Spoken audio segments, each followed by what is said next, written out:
দেখো আজকে আমি আলু দিয়ে পনির করব। তা পনিরটা একটু ভাজা হয়ে গেছে, বেশি যাই হোক হয়ে গেছে ভাজা, তুলে নেব। দেখো আমার পনির ভাজা হয়ে গেছে।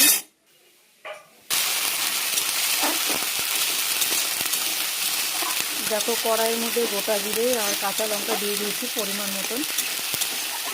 তারপরে পেঁয়াজ আদা রসুনের পেস্টটা দিয়ে দিয়েছি। এবার বাদ বাকি মশলাগুলো দেবো। দেখো বাদ বাকি মশলার মধ্যে পড়ছে গোটা জিরে, শুকনো লঙ্কার গুঁড়ো,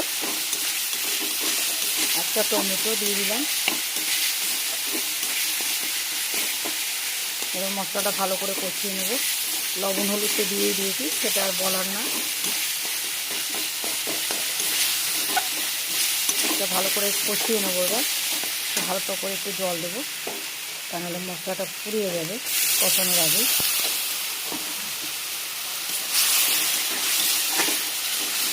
এবার একটু গরম মশলার মধ্যে দিয়ে দেবো, দিয়ে মশলাটা কষিয়ে নেব।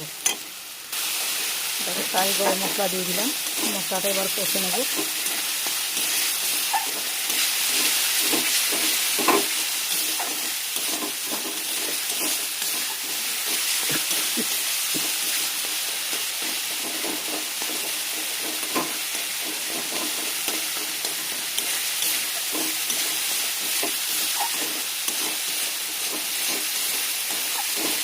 আজকে পনির দিয়ে আলু দিয়ে করব।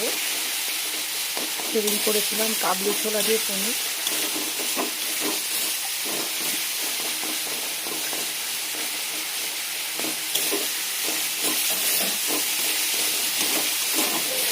এর মধ্যে মেথি পাতা দিলেও হয়, আমি দিইনি, সেটা আমার ভালো লাগে না মেথি পাতা দিয়ে।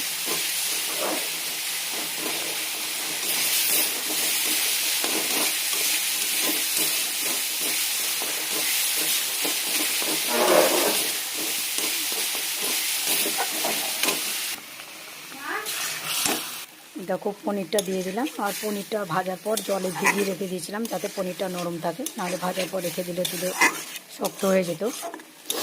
এখন পনিরটা দিয়ে দিলাম। দেখো ওই যে জলে ভিজিয়ে রেখেছি ওই জল শুধু দিয়ে দিলাম। দেখো আলুটাও দিয়ে দিলাম।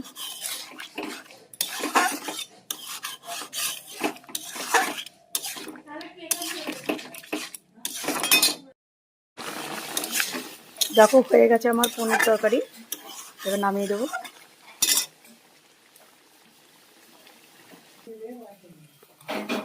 দেখো আমার পনিরের রেসিপিটা হয়ে গেল। এখানেই ব্লগটা শেষ করলাম। Bye bye.